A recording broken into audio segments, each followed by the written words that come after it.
Hi, and greetings from Reykjavik, Iceland. I so wish I could share this day with you in person, but considerations beyond my control leaves me anchored down here to this little island of volcanic rock floating out in the middle of the North Atlantic right now. But my heart is right there with you, joined in this celebration of an extraordinary life, a life that was well done. What you're about to hear is a reading of a letter I wrote to Jason a year and a half ago on his 58th birthday. What began as a confession of gratitude for the years of kindness and support that Jason offers in friendship turned out to be a tale of a relationship between these two guys that met in grade school and became lifelong pals for nearly 6 decades. Terry asked me to read the letter to you today, and I agreed. My hope is that as you listen to an account of how just one person's reoccurring acts of kindness and grace can make the difference for someone, such as myself, maybe a spark of inspiration will hearten a few of you, and maybe all of you, to reach out to the people in your own life, the people that made an explicit effort on your behalf, an effort that changed your flight path for the better. Let them know that the kindness they shared mattered to you deeply, as Jason's did for me. With that, I send you my blessings today from Iceland, in memory of Jason, my pal.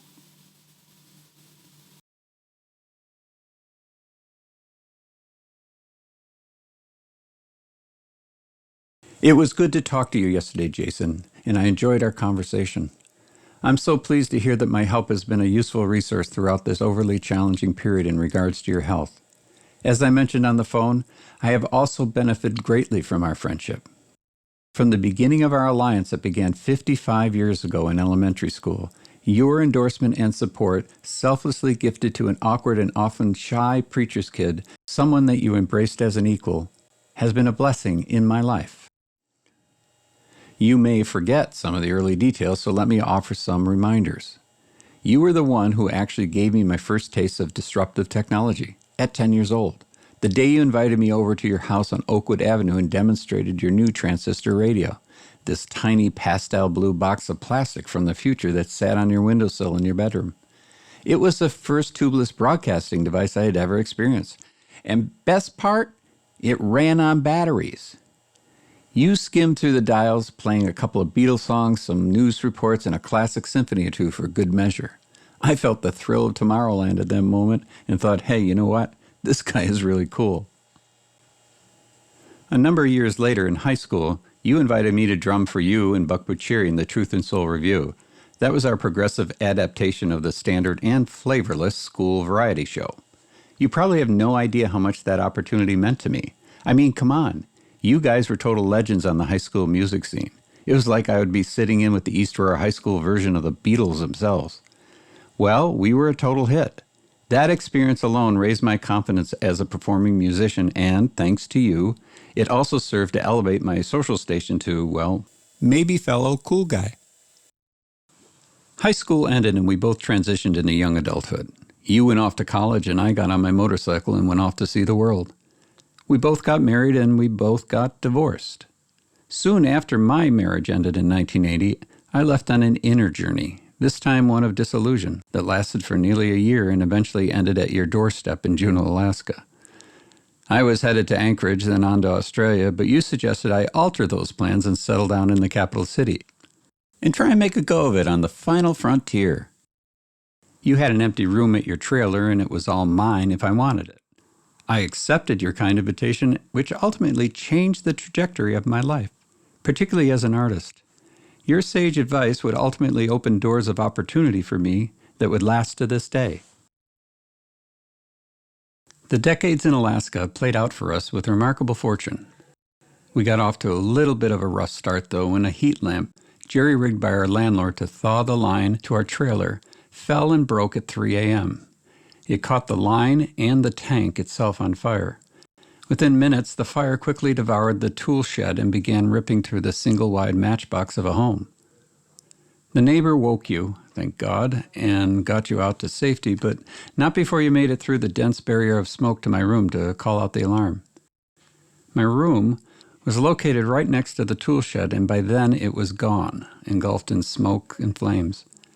When you made it outside, you saw that my car was gone, and you just hoped for a miracle. Such a miracle transpired 2 hours prior.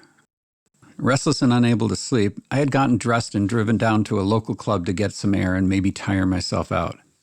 I ran into a friend, and when I returned home around sunrise, the trailer was gone, and so was everything we owned. This was a huge setback for both of us. But I have to say we were lucky to be alive. It could have easily gone the other way. The remarkable part for me was that the loss did not slow you down, Jason. That morning you were on the phone probing all your local contacts and found us a new home within a week. I want to emphasize, you found us a new home. I was humbled by your thoughtfulness. You could have, more easily, found a place to crash just for yourself, but you included me, and we were starting over. For years I romanticized the purchase of my first home. I imagined the style would fall somewhere between industrial loft and French country, framed in a storybook landscape, complete with a full working studio out back. Of course. No part of that plan ever included a crooked, run-down, and faceless pile of lumber on Douglas Island you were convinced was a great investment, and that we should go in on it together. Why? Because you had a plan. Prices were at rock bottom in Juneau at the time on the anticipation that the capital would be relocated north to Wasilla. Your hard bet was that the measure would be rejected and home prices would shoot higher soon after the vote. Well, I was pretty skeptical.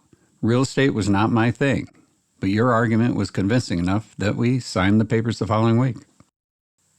After jacking it up, installing a brand new foundation, replacing all the dated wiring and plumbing, and applying a significant share of beauty cream, our new dwelling took on a new life with a fresh look. We completed the project before the end of the summer, hung up our tool belts, and waited for the vote. In November, we won our wager by a 10,000 vote margin, and 2 weeks later we sold the property for twice the amount of our purchase. We pulled it off.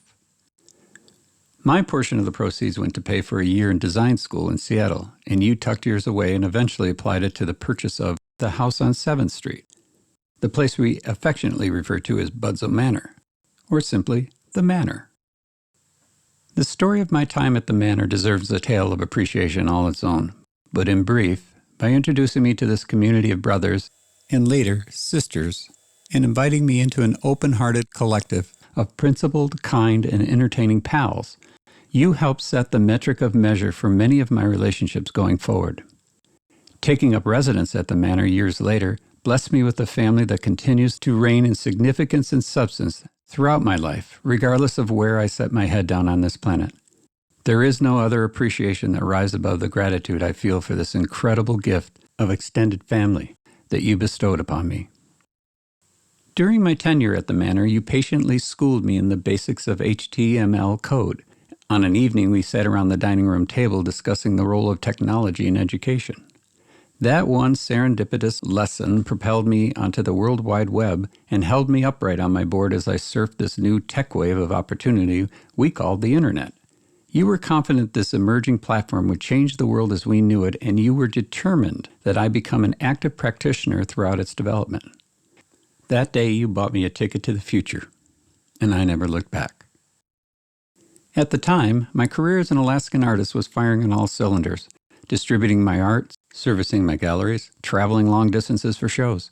Yet I continued my investigation and experimentation with computers and technologies, especially as it related to art and creativity. What followed, based solely on your recommendation, I was hired by ASTE, the Alaska Society for Technology and Education, the very organization that awarded you a Lifetime Achievement Award. They wanted me to present a 2-day lecture and work seminar centered around digital art and music production. This was an extraordinary opportunity that honed and sharpened my public speaking and teaching skills, setting me on a path for placement as an assistant professor at the University of Alaska, again, through your highly respected recommendation. An assistant professor, Jason, me, a guy that barely graduated high school.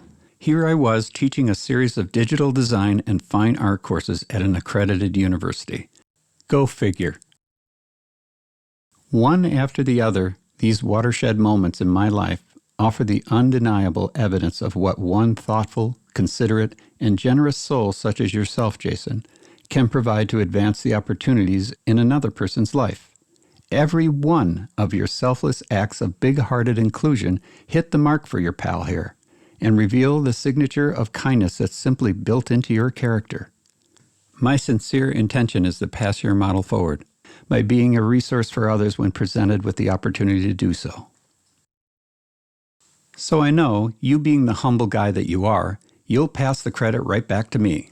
And, well, okay, truth be told, it does not escape me that I am a skilled opportunist with an odd mix of creative ability. Many of those skills have definitely fueled the upward trend in my life. But we need to be clear about the role you have played at crucial periods in my timeline. You continually show up with gestures of optimism and support time and time again, which nourished the confidence necessary for me to even launch into a 40-year career as a successful artist. And it was simple. You believed in me, often in places where I had not learned yet to do so. That level of certainty played out time and again on your watch, kindling the flame for many victories along the way. So when it came time to decide who I would ask to stand by my side in Iceland as I took Helga's hand in marriage, there was only one pal who qualified with a consistent history of support for my well-being. Hesitation only gripped me for a moment, and only in consideration that you had just recently recovered from a double lung transplant. I was sensible enough to understand what that might mean for your health, traveling the 7,000 kilometers to my current home, floating out in the middle of the North Atlantic. But I did ask, if only so you would know you were my primary choice. But without skipping a beat, you replied, "Of course, I would be honored."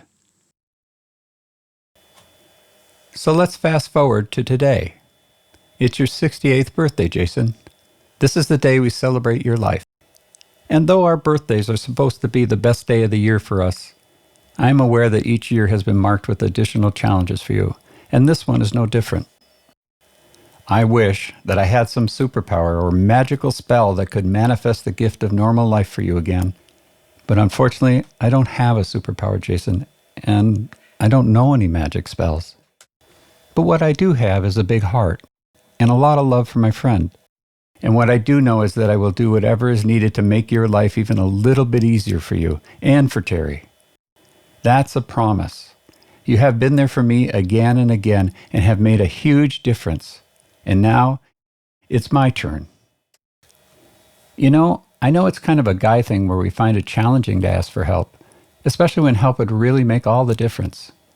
So if simply asking for help gets in the way of you getting what you need, then let's try and look at it from a different angle. Let's just assume I'm repaying a debt of gratitude to the folks who brought you to this world. That would be your mom and dad. Because that blessed event set into motion a chain of events that would ultimately transform and expand my overall options in life. The reality, my life would have turned out entirely different had your father not had that twinkle in his eye for your mom. I am grateful to them, and especially grateful for Terry, who has loved you so well through this period of time that has been difficult for both of you. So when it comes down to it, Jason, I believe it's fairly simple. It's remembering there's no such thing as a small act of kindness, and then remembering the people who shared some with you. With that, I want to wish you a wonderful birthday, my friend. Much love, blessing, and gratitude to you and to Terry. John.